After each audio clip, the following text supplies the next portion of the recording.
Hello, good night. Today our guest is Professor Guanghua Yu. Hello, Professor Yu. How are you doing? I'm fine, thank you. I am great. So, Professor Yu, I have read some of your excellent papers, and in these papers, you argue that economic freedom, or what some would call open access orders in economic organizations, is a better predictor of development than political access order. But before we delve into the content of your papers, I'm going to ask a simple question. Who was Douglas North? What is that? Who was Douglas North? Douglas North is a kind of economic historian. He won the Nobel Prize in economics sometimes for his contribution to institutional economics. And Douglas North also wrote a book titled Violence and Social Orders. Yeah, Douglas, he is the first author. yes, There are three authors together who wrote this book. yes, he wrote the book along with two other co-authors, Barry and John. Right. So, in Violent and Social Orders, Douglas North and his colleagues divide countries or regions into natural states and open access orders. What is a natural state? Natural state, his concept is very loose and general. If a nation restricts, makes it harder for people to organize either political activities, to carry out to establish political organization or to carry out political activities, then that nation will be defined as a natural state. And in the other area is similar. If a nation impose heavy restrictions in the area of the economy, okay? So if that nation or region makes it harder for people to establish economic organizations and to carry out economic activities, then that nation or region will be defined as a natural state.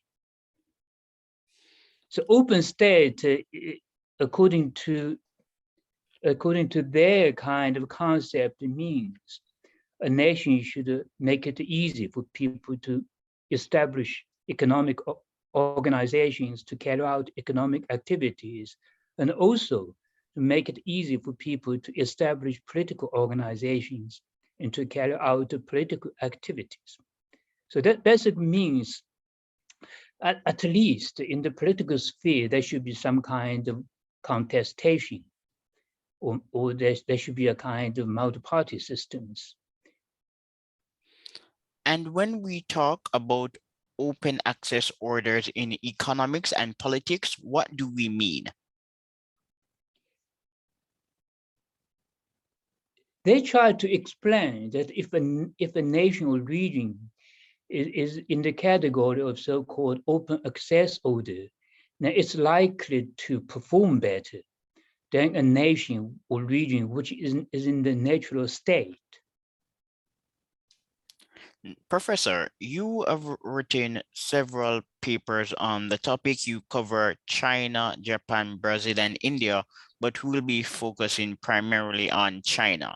So China is an economic powerhouse, and in your article published in the Dartmouth Law Journal, you are contending that China got an advantage because of open access orders in economics. And in your article, you refer to several examples. You talk about contract enforcement, finance, etc. So we're going to talk about China's economic reforms in the 1970s. What happened in China in the 1970s? China used to follow the kind of what so-called socialist practice along the line of Karl Marx, as understood and interpreted in China. So in the past, before 1979, China adopted economic planning there. In addition, the ownership of the means of production or productive resources can only be in the hands of the government through the means of state-owned enterprises. Individuals and families were not allowed to establish economic organizations or to carry out significant economic activities on the market. So that meets the kind of criteria of Douglas North and his co-authors that China was a natural state, that China prohibited or restricted significantly the possibility of organizing economic organizations, to establish economic organizations, or to carry out economic activities on the market. I'm on page 83 of your article, and I will be sharing this snippet for our listeners. The Communist Party of China has ruled the People's Republic of China since 1949, except for a short period from 1949 to 1956 when China maintained a mixed economy. Right. Private enterprises were not allowed in the economy. The only official business organizations permitted were state-owned enterprises and collectively owned enterprises. So in 1978, a new leader emerged in China. And from that period until today, 2022, China has been implemented more pro-market reform. So now I would love for you to expound on the TVE system in China and market reforms at the community level. Okay. Ever since the end of the 1970s, the Communist Party, or at that time under the leadership of Deng Xiaoping, carried out economical reforms, so-called open door policy. And under that policy, individuals and families were started to be allowed to establish some kind of organizations. And TVE is one of the forms allowed in the rural areas, despite at that time in urban areas, economic activities were still mainly controlled by the SOEs and to a limited extent, the collectively owned enterprises. So that's the beginning of moving towards the so-called open access in the economic sphere. And what about laws pertaining to foreign direct investment? In your article, you refer to the Sino-Foreign Equity Joint Venture Law. Yeah, this can be understood as part of the process of moving towards the open access in the economic sphere. Because China both allowed domestic individuals and enterprise to establish economic organizations and to carry out economic activities at that time, and also permitted or encouraged export-oriented kind of joint ventures. Joint ventures are forms established between foreign investors and the Chinese partners. And initially, the kind of objectives were related to the production of export-oriented products and to produce high-tech products. These were the two main objectives. So China's policy follows the kind of trade export-oriented trade or industrial policies in the East Asia countries, such as South Korea, Singapore, Hong Kong, and Taiwan in the 1960s and the 70s, because they were very, very successful in developing the economy. And on the point of TVEs, you argue that TVEs were efficient, but eventually they started to decline. What caused the decline? TVE played important roles in China's transition from a planned economy towards a market-oriented economy. Because initially, we only got two forms, state-owned enterprises and the collective-owned enterprises. And the later kind of organization was much smaller in scope and extent. But later on, then things started to change when rural areas were permitted to establish this so-called township and village enterprise, or TVEs. And so that is somewhere in the middle before private enterprise were permitted. When SOEs are heavily controlled on the economic planning there, township and village enterprises appeared to provide some kind of flexibilities, making it possible for them to carry out productions, to sell the products initially locally, then later on extend more and more towards the national market and even going beyond the national boundary. Professor, many of us may be unfamiliar with this information, but on page 86, you say, in 1987, the State Council permitted small-scale individual business organizations, allowing the owner to hire up to 7 helpers or employees. How did this transform the economic landscape of China? Before, China's business law moved in the direction of organizing around the lines like sole proprietorship, partnership, or corporations. China permitted this one so-called individual commercial industrial household.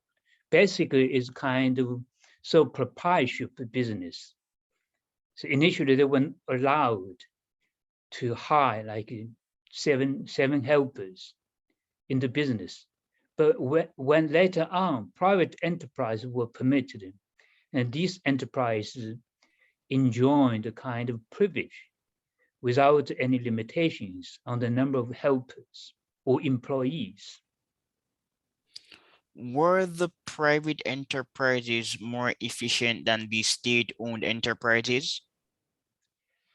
That is a more complicated question, but China's evidence is very clear.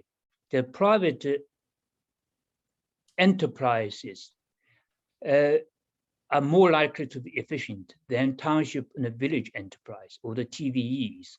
That's one of the reasons that the TVEs started to decline. And there were two major kind of elements. One is in 1988, China permitted people to establish private enterprise in the form of partnerships and in the form of corporations. Then in 1993, China started to move towards a market-oriented economies. So that these two factors were very important in the move towards the so-called open access in the economic sphere. How important is export-led growth to development?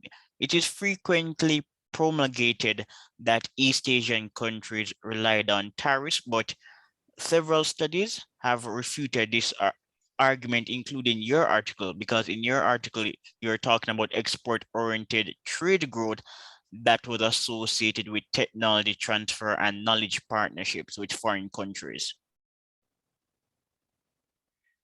You mean the studies contradict?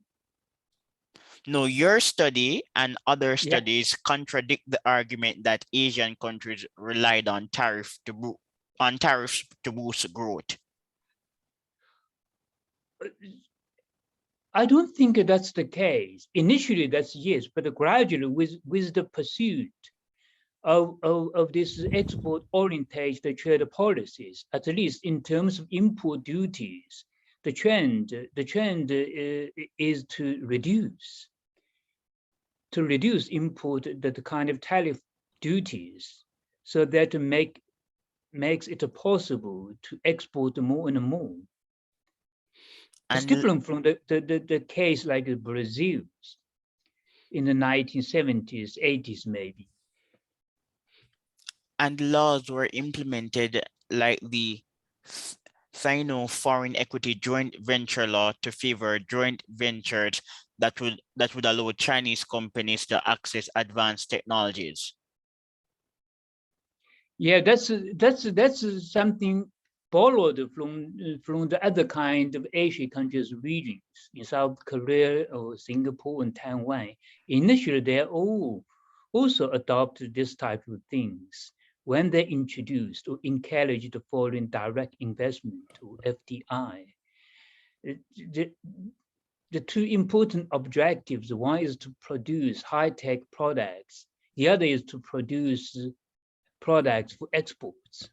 So when China initially adopted the open door policy, China followed their pattern. Professor, another crucial aspect of creating open access orders in the economic realm is contract enforcement. Why is this so important? My research initially was related to corporate law and governance during the first 10 years when I started my teaching careers. Then after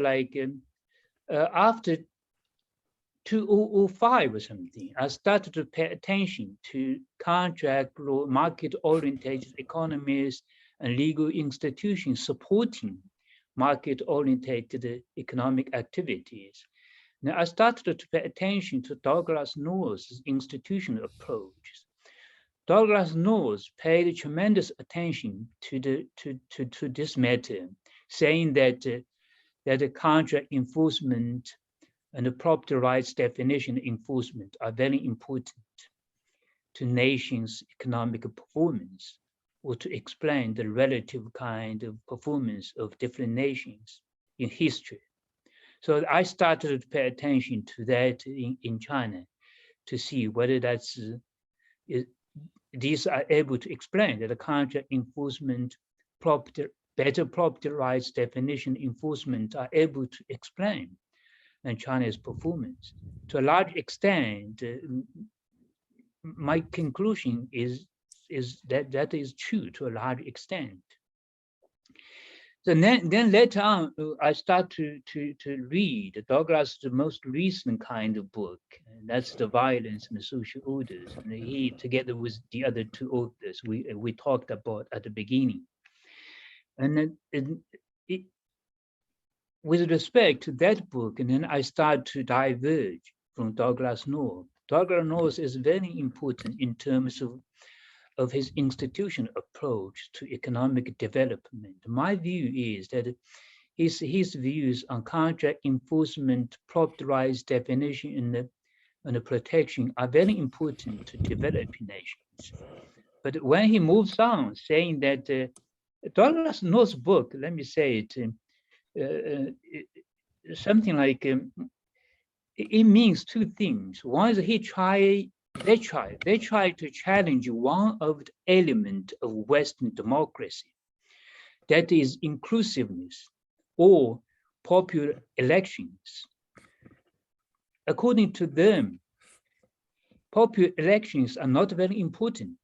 They use the evidence that around the world, there are more than 150 democracies, but that there are only around 30 nations or regions which are relatively wealthy there. So what they try to emphasize is the open access order. Open access order in the economic spheres is something we're talking about. The nation, regions, political system should make it easy for people to establish business organizations to carry out economic activities.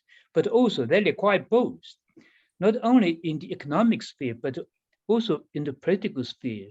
The open access order in the political sphere means there should be contestation, or it should be easy for people to establish political organizations. According to them, these are mutually related. They are reinforcing to produce positive consequences. Now, my views, or I try to go one step further.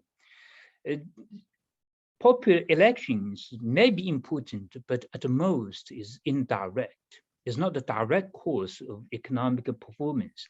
Now, the second step, I try to challenge them or their book is open access in the political sphere in terms of multi-party competitions, or make it easy for people to establish political organization to run a government, may or may not be very important.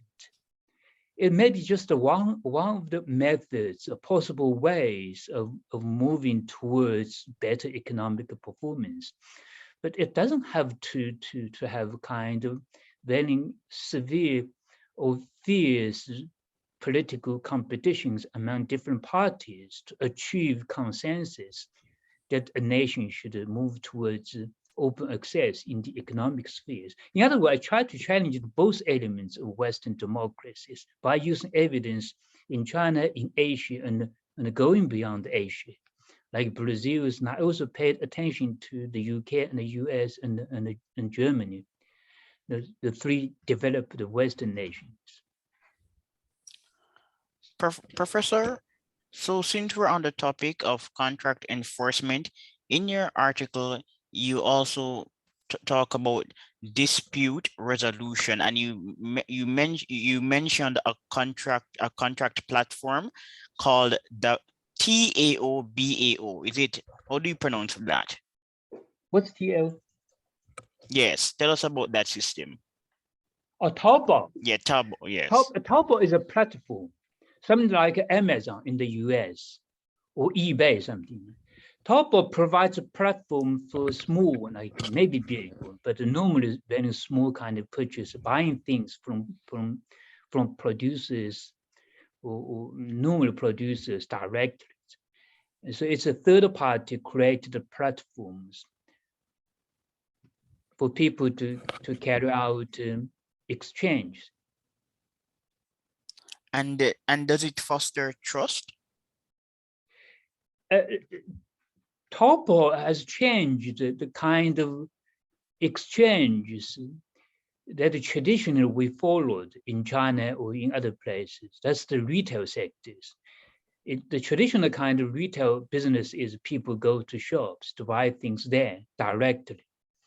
But the Taobao provides a kind of online platform so that people can order goods and online, and pay to the sellers indirectly through Taobao's kind of payment mechanisms, Alipay called. So Taobao was established by Ma Yun as a businessman in Zhejiang province called Ma Yun. The name of the firm is called Alibaba. It's a very large kind of online platform for people to carry out exchange.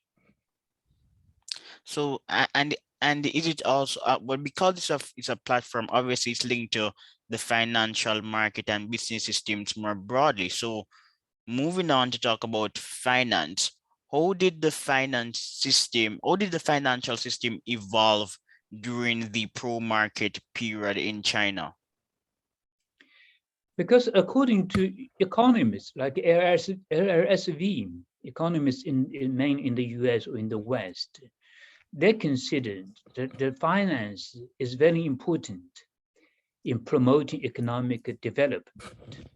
At least at some time in history that when the economy develops, the financial sector should also develop or to match, to facilitate the financing of corporate activity. So financing must be very important. The evidence from China is very clear that both the banking sector and the stock market have grown very quickly in the last 20 or 30 years. So Professor, my key takeaway from this article is that economic freedom, market reform, etc., are more adept at promoting development and even human capital formation than democratic systems. Am I right?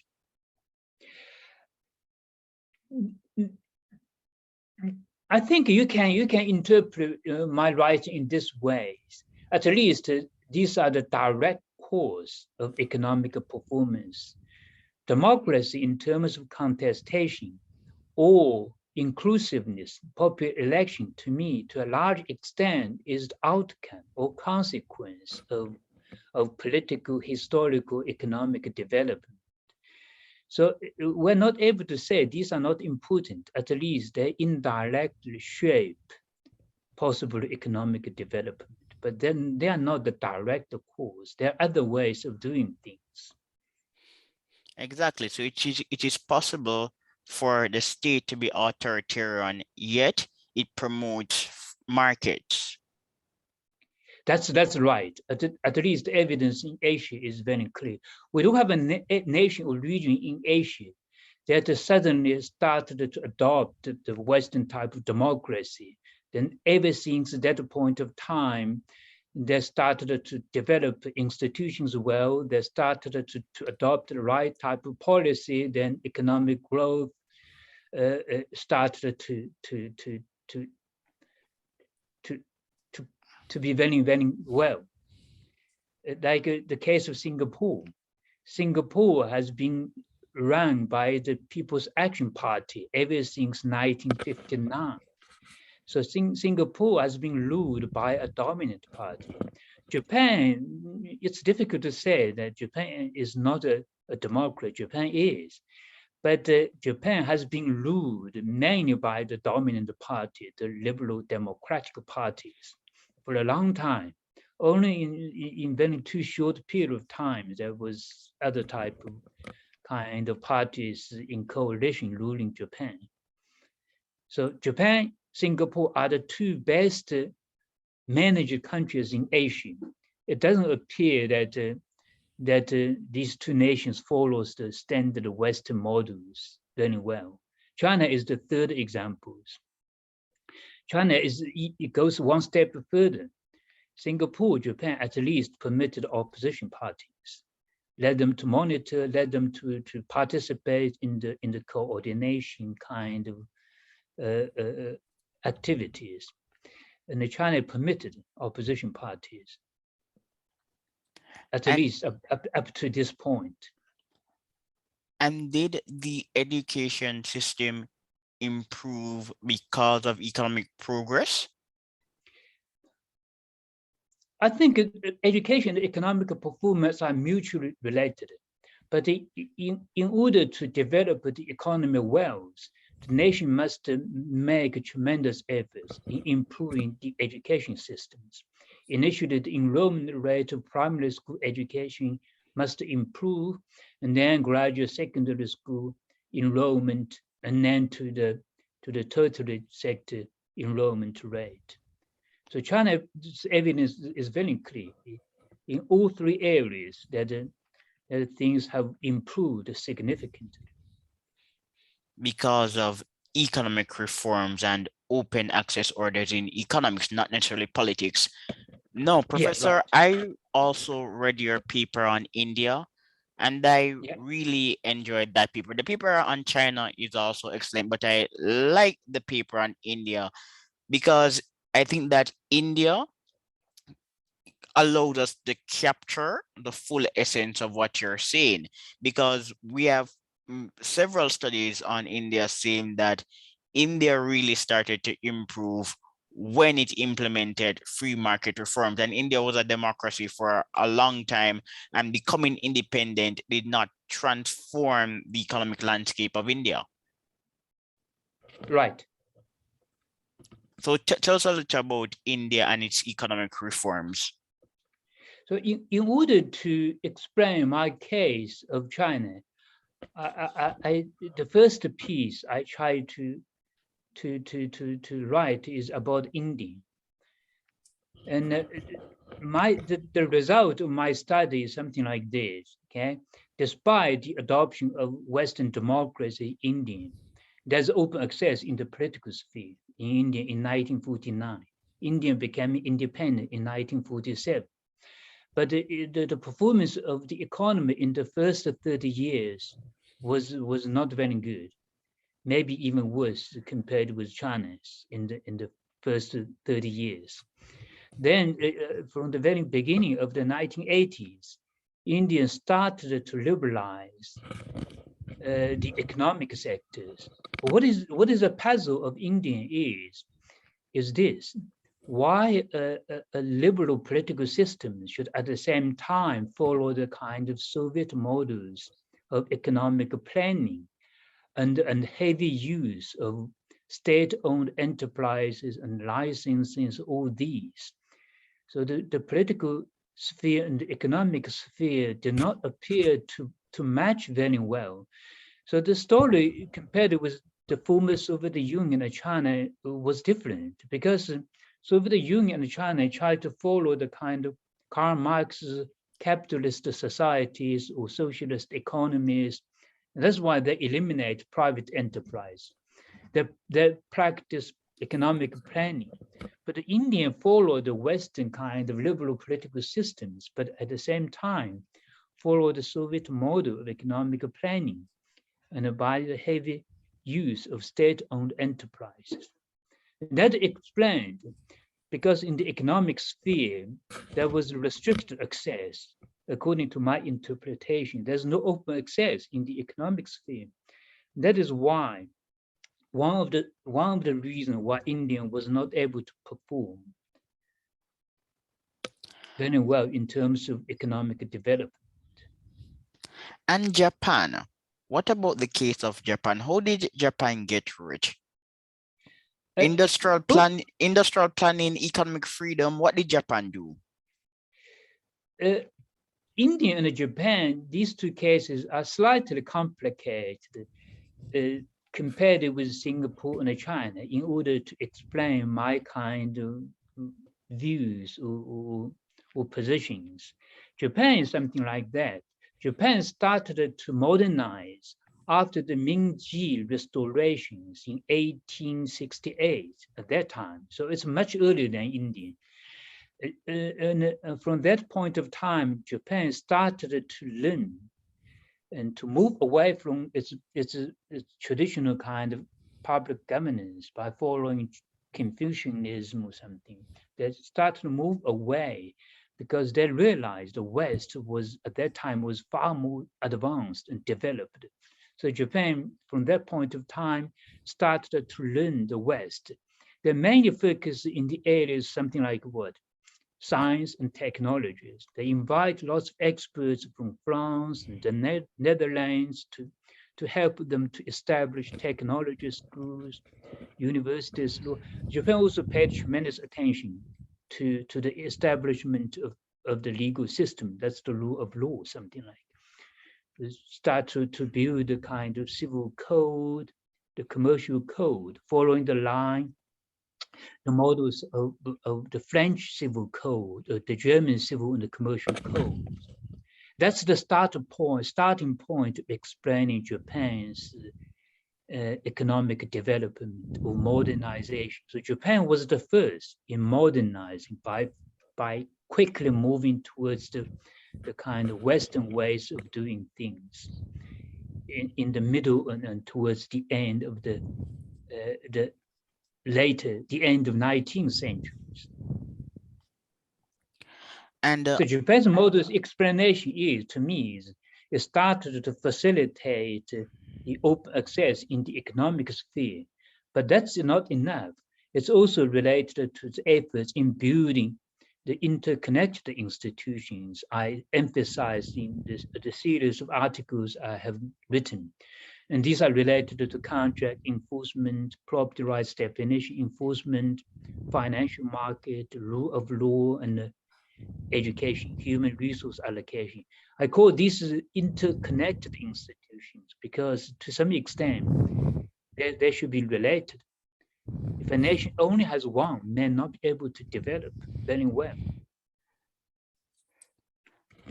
you say that India and Japan are complicated, but what about the case of Brazil? Because in your article, you write Brazil and elsewhere.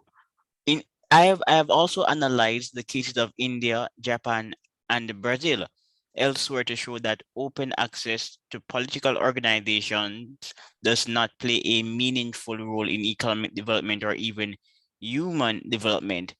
But the case of Brazil is particularly special. Yeah, the Brazil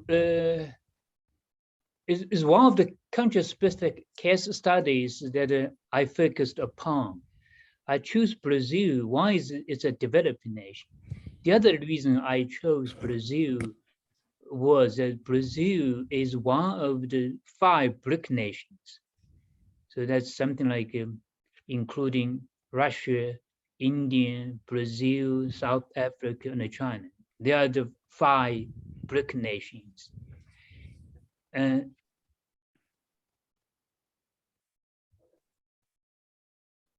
the case of Brazil, what I try to emphasize is this: open access in the political sphere may not be enough. Together with open access in the economic sphere may not be enough, because at least you can say Brazil started to move towards this Western style democracies with open access in the political spheres since 1985. Then Brazil also followed the Western type of suggestions of the Washington Consensus in liberalizing the economy at the beginning of the 1990s. But Brazil didn't appear to perform very well in terms of economic performance or in controlling inflation rates from that point of time. So my argument is because open access in the economic sphere is the first step. So that government should consider when they develop institutions, when they adopt a public policy, they should consider the interest of the widest population possible. That's the first step of development. But that is not enough. A nation or region, in order to develop well, must also have these so-called interconnected institutions. We talk about contract enforcement, property rights definition and protection, financial market, the rule of law, and education. At least Brazil failed in some areas related to these interconnected institutions. That's why Brazil has not been able to develop very well since the middle of the 1980s, or since the consolidation of democracy. Countries in that part of the world, they seem to be on a seesaw. So even Chile, Chile has a history of economic freedom reforms, but the pendulum can swing to either the left or the right.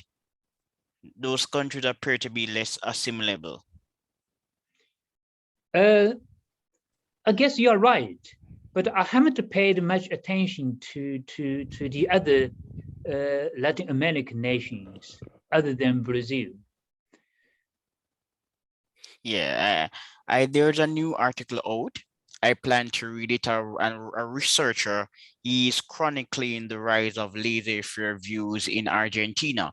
And there's another piece on Venezuela. The person is also chronicling the views of laissez-faire positioned in Venezuela. Some time ago, I interviewed a Russian academic who explained to us why countries in that part of the world have developed differently over the years. I think that this is another area of research that would be of interest to someone like yourself. They seem to have. You may go ahead. Yeah, that's a good thing. Yes, You have interviewed many experts in countries on different topics. yeah, that Russian academic basically he was saying that in the Americas, rent-seeking factions tend to be quite strong. You mean in the current United States? Not the United States of America, in the Latin American region.